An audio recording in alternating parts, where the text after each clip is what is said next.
Welcome back to Hello Road. So I'm once again doing what I do best, spending way too many hours searching for rad 80s and 90s cars instead of, being productive. So today let's take a look at 6 often forgotten cars from this era and see if we can find anything for sale. But first, a quick rad car montage.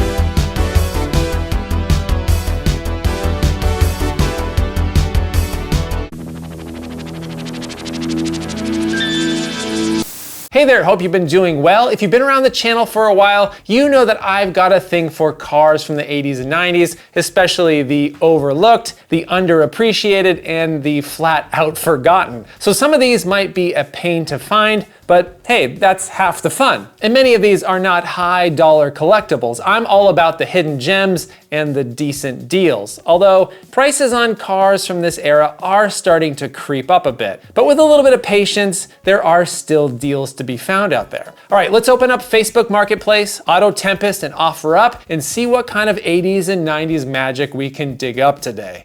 Remember when comfort was king? When luxury really meant something?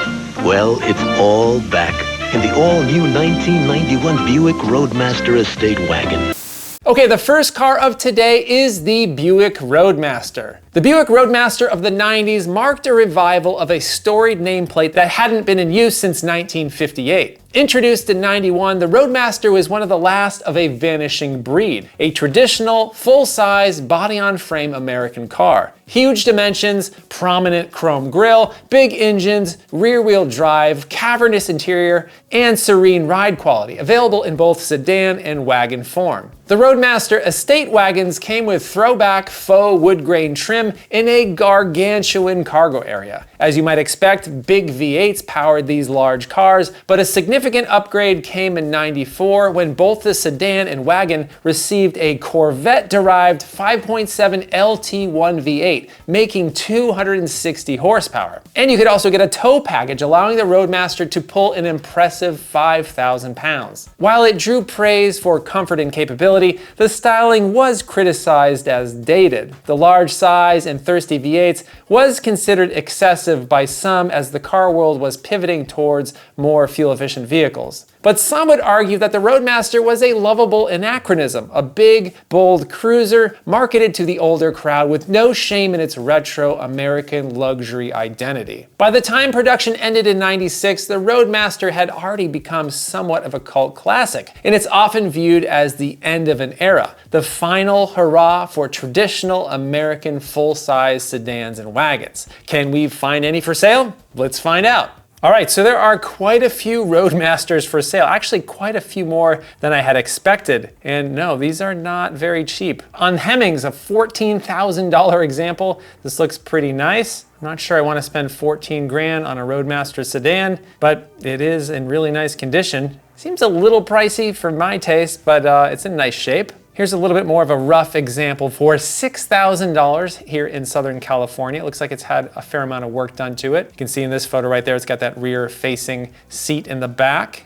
Interior is in decent shape. I've seen them in much worse condition. Looks like it had kind of a bad repaint at some point. Okay, there's one example. $25,000, oh my gosh, that's a lot for a Roadmaster. I think they're awesome, but that's a little bit too rich for my blood. I think the price is a little bit optimistic. $8,300 for this nice sedan, 46,000 miles. Again, really nice condition. I just don't know how big the Roadmaster market is for it to be commanding these types of prices. Am I wrong? Are these expensive, or is that just the going rate for a Roadmaster now? I had no idea. Here's one for $11,000 that has some pretty terrible aftermarket wheels. Not into that. If you're into this kind of thing, there you go. Spend $11,000 on this big old American boat. Okay, so a lot of those high price examples were indeed at dealers, so let's see if we can find some private sellers here. Okay, yeah, here's a few that are much more reasonable when it comes to the pricing. Here's one with a couple questionable upgrades, like this steering wheel here, available for just about $5,000. The sedan is very rough, available for $1,600 if you want a project. Okay, this is a nice looking sedan for $8 grand, nice red color. Look at that interior, oh, that is sweet. Okay, here's another one where I hate the wheel selection on this wagon here, available for almost $7,000. Estate wagon in Tennessee with 300,000 miles, available for $8,500. Yeah, these things just command a fair amount of money, don't they? So as it turns out, there are a ton of Roadmasters for sale, ranging in price from under $1,000 for projects all the way up to like 30 grand. It's insane. I'm not sure a Roadmaster is going to be in my future. I don't want to spend that much money. Although if you did really love this platform, they are out there. Okay, off to the next one. It's quick and it's hot. And it's coming at you from Renault. Next up, the Renault Alliance GTA. The Renault Alliance GTA was a curious fusion of French engineering and American ambition. Built in Kenosha, Wisconsin by American Motors Corporation during its partnership with Renault, the GTA debuted in '87 as a slightly amped up version of the Alliance compact car. Designed to appeal to the burgeoning market for affordable sports sedans, the GTA came equipped with a 2-liter inline 4-cylinder producing 95 horsepower, modest by modern standards, but acceptable for a sporty economy car in '87. With a manual transmission, firmer suspension, and 4-wheel disc brakes, the GTA offered a surprisingly nimble driving experience for a front-wheel drive economy car of the era. At the time, reaction to the GTA was mixed. It was a good effort to inject some verve into the Alliance line, but many suggested that Renault didn't go far enough. Power output was somewhat underwhelming for a vehicle marketed as a performance model, and its build quality lagged behind the sporty cars coming out of Japan. Renault only sold about 11,000 GTAs from '87 to '88. With its rad looks and decent handling, the GTA is a charming oddball, but ultimately it became an automotive footnote from a struggling automaker.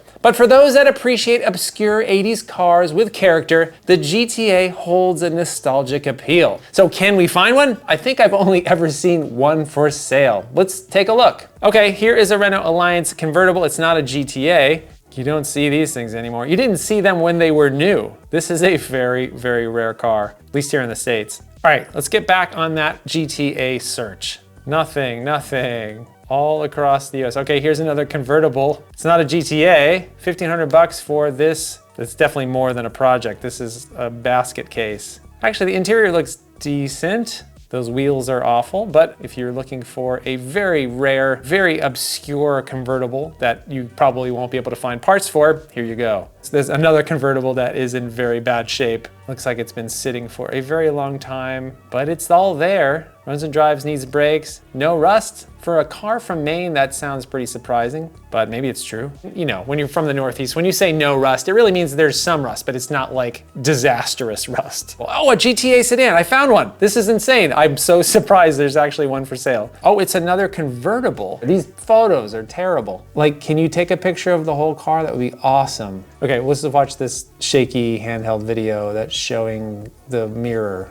and the door handle and a little bit of the convertible. I wish I could see the whole thing, but yeah, I would love to find one that's not a drop top. So there was one for sale on Cars and Bids, I think last year, and I remember seeing this one. This is the only one that I had ever seen for sale before. This is a beautiful red example. I think I even might have bid on this. And look, it sold for just $7,000, which I feel like is probably a pretty good deal for a car that's this rare. And you know, honestly, this is a beautiful example. I love the boxy shape. It kind of reminds me a lot of my '88 Chevy Nova twin cam. Sort of a cross between that and maybe like an early '80s Jetta. Yeah, it's very cool. Looks like they should have inflated the front tire a little bit more when they took these pictures. But yeah, this thing looks awesome. So there you have it. There is one for sale. It's a convertible in Maine. Doesn't have great pictures, but if you really wanted an Alliance GTA and that one's not available, I guess you're just out of luck. All right, off to the next one.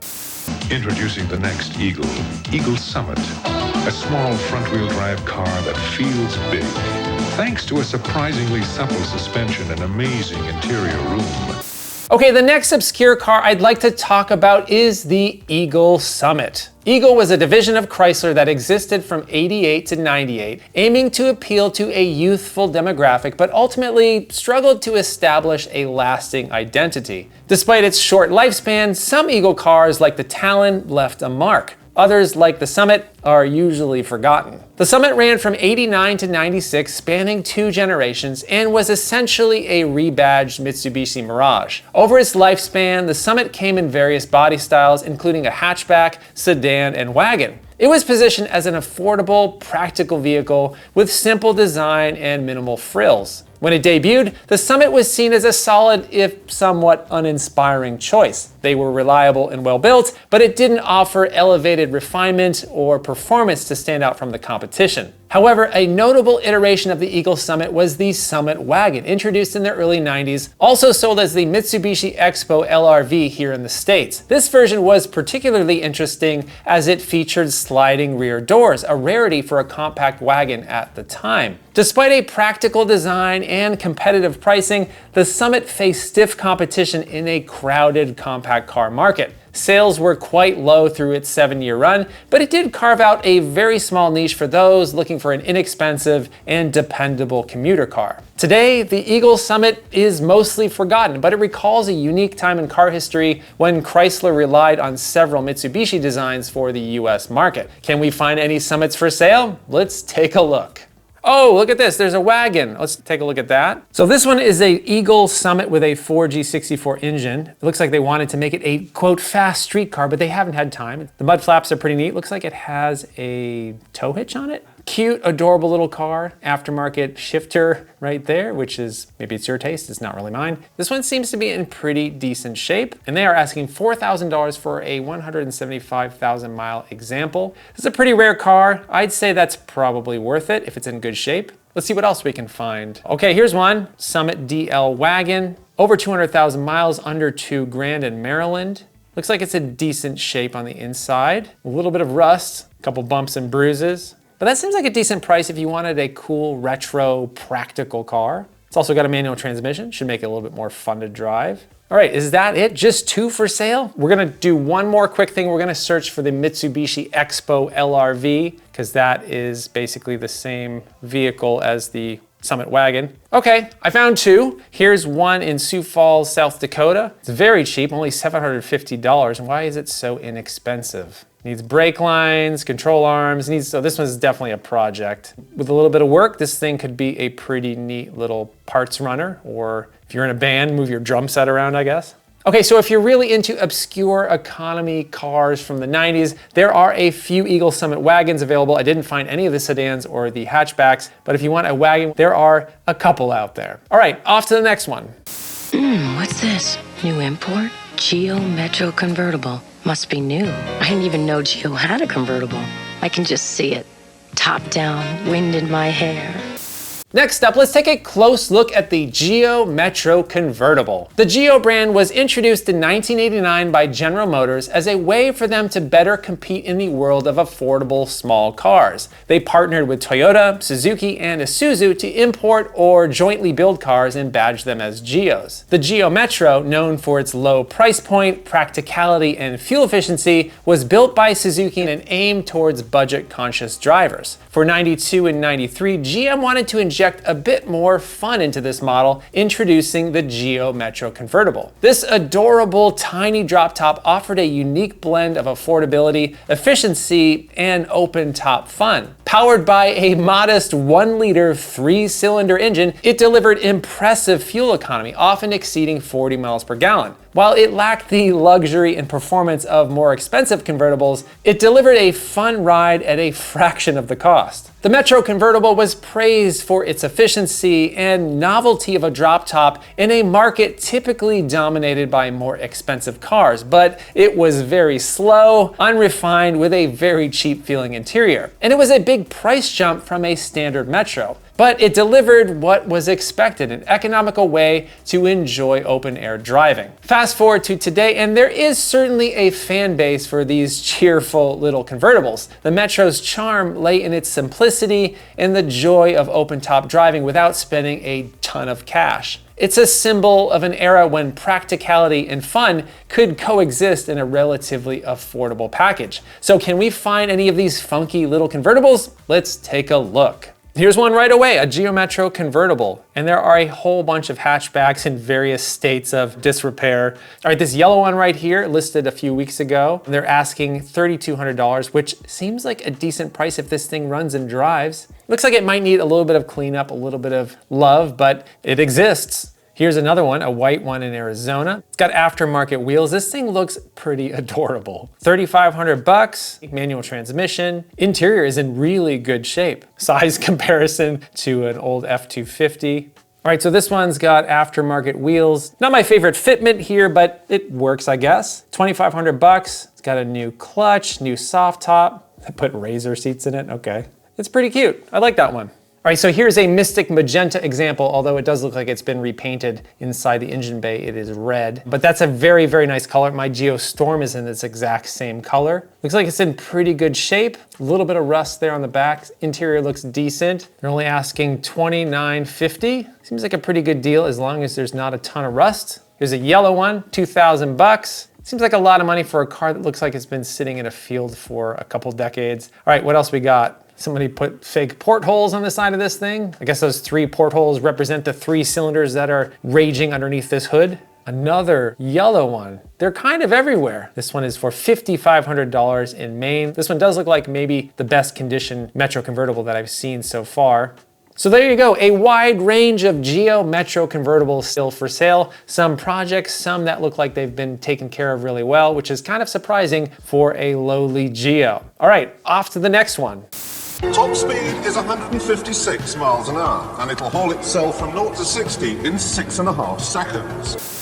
Up next, an often forgotten sports car from Germany, the Porsche 968. The 968, produced from 92 to 95, often gets overshadowed by its more iconic siblings, the 911 and the 944. The 968 represents the final evolution of Porsche's long-running front-engine, rear-wheel drive sports cars that began with the 924 back in the 70s and continued with the 944. When comparing a 968 to a 944, the lineage is immediately apparent. The bodywork retains the same overall shape, but with new flush headlights, reworked taillights, and slimmed down bumpers. But the differences between the 944 and the 968 were not simply this design facelift. Available as both a coupe and a convertible, the 968 featured a larger 3-liter inline 4-cylinder, one of the largest 4-cylinder engines ever used in a production car. It churned out 236 horsepower and 225 pound-feet of torque. You got a choice between a 6-speed manual or a 4-speed auto. 0 to 60 occurred in just over 6 seconds, which was very good for the era. And like the 944 that came before it, the 968 was praised for its nearly 50-50 weight distribution, allowing for tremendously good handling. While some minor interior tweaks showed an attempt to modernize the 968 cabin, it didn't feel that much different than a 1985 era 944. While its driving dynamics were widely praised, many felt that it struggled to stand out in an era filled with more powerful and technologically advanced competitors. It was also quite expensive for a vehicle that some say didn't differentiate itself enough from its 944 predecessors. So the 968 never achieved the commercial success that Porsche had hoped for, but it has garnered a cult following in recent years. Many enthusiasts appreciate the 968 as an affordable entry into Porsche ownership with its superb handling and a more attainable price compared to a 911. So, can we find one? I bet we can. Not many Porsches get crushed. Let's take a look. Yep, there are a bunch for sale. Here's a nice red convertible for 31 grand. Only 29,000 miles. It's in very, very good shape, although it is an automatic. Here's another convertible for just about 17 grand. Looks like it's in really good shape. There's those pop-up headlights, manual transmission. Okay, this one they're asking $28,000. What's so special about this one? It's got 60,000 miles, it's gray, it's got a manual. It is very nice, it's in really good shape. What else we got? Okay, so this one is a little bit odd. It's got some aftermarket wheels, which I don't think really work on this. What's up with that black bumper? Not really sure. Not my style. Okay, they put some aftermarket seats in here. Also not my style. If you want to spend an absolute ton of money, you can get a 968 CS or Club Sport. It's so expensive though that I would not want to drive it because I would be worried that I would get a dent or a scratch or a ding or just a little speck of dust on this beautiful car. Not really my thing, but it is very rad. All right, let's see if we can find any cheaper examples here. Nope, this is still expensive. Here we go. It's $32,000. Very, very nice shape. Whoever owned this really loved it, took great care of it. Lots of work that went into this thing. All right, so if you want an excellent handling classic Porsche, you don't have a 911 budget, a 968 might be a good choice if you've got like 20 to 30 grand to spend. 944s and 924s are still a lot cheaper and they are very similar, so I guess you just have to decide if you like that refresh styling and that bigger 4-cylinder engine. All right, off to the next one. Es el nuevo RT91 en cuerpo y alma. Spirit es Chrysler. Next up, a car that I got to see in person at a recent Radwood show, the Dodge Spirit RT. The Dodge Spirit RT, produced between just 91 and 92, stands out as one of the most remarkable sleeper cars of its era. At a glance, the Spirit RT appeared to be an ordinary family sedan, but beneath its unassuming exterior, it packed a huge punch. Equipped with a turbocharged 2.2-liter inline four-cylinder co-developed with Lotus, the Spirit RT produced an impressive 224 horsepower and 217 pound-feet of torque. It was one of the most powerful four-cylinder engines of its time. Paired with a 5-speed manual transmission, the Spirit RT could accelerate from 0 to 60 in just over 6 seconds, making it the fastest sedan in America during its brief production run. It was equipped with sport-tuned suspension, sport seats, larger wheels, and a body kit that differentiated it from the standard Spirit. Even with all of these upgrades, the Spirit RT maintained the practicality and comfort expected of a four-door sedan. It earned a reputation as a fast, fun, and affordable option for those seeking a performance vehicle that didn't scream sports car. The Spirit RT's rarity and performance have gained it a small cult following. With fewer than 1,500 units produced over its 2-year production run, finding a well-preserved example today is likely near impossible, but we can try. Let's take a look. Can we find one? Probably not. Oh, look at this. This is not an RT. This is just a regular Dodge Spirit sedan. This is a 1995, and they're only asking $1,150. Automatic transmission, they say it's reliable, radio still works, timing belt and timing belt tensioner have been replaced, fuel pump. So if you wanted a boxy, practical car from the 90s that you just don't see anymore and you wanted to stand out from a crowd, this could be a really good option. That's pretty cheap. All right, I'm surprised that I even found a Spirit for sale. Let's see if we can find an RT. Not looking good. Okay, we got a couple more Spirits. They are not RTs, of course. I wasn't expecting that, but there are a few. $2,500. It looks a little rough, but it's got a very 90s color, that sort of dark bluish green color. It looks like they started to kind of fix up the paint, but they didn't finish it. $2,500, definitely not as good of a deal as the last one we saw. Let's see what else we got. Okay, here's one for $3,500 in Pennsylvania. This is a prosthetic beige color. They say it has 89,000 miles, but the odometer was replaced, so you always gotta kind of question that a little bit. Under the hood is very dirty. Here's an upside down door picture. Sideways interior picture. Looks a little bit dirty in there too. Looks like a fair amount of rust underneath as well. $3,500 may be a bit of a stretch for a car like this, but again, it is pretty rare. What is this? Oh my gosh, I actually found an RT. Look at this, only $2,900 because it looks like it's really rough. Let's see here. Paint is rough. That's kind of par for the course for a Chrysler product from the 90s. 137,000 miles, needs some work. It says it does run. Also, judging from all the pine needles and leaves and stuff on it, looks like it's been sitting outside for a long time. I wonder if it's got any rust. Interior looks like it's in pretty good shape. Well, there you go. There's a Project Spirit RT for sale. So if you really wanted the fastest production sedan in America from 1991, here's your car. Although probably not that fast anymore. It looks like it needs a fair amount of work. But if you're up for the challenge, here you go.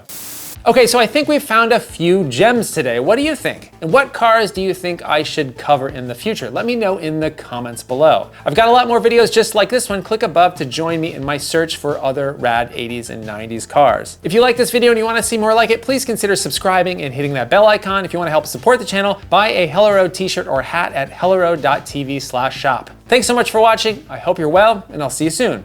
6161, built in America and affordable.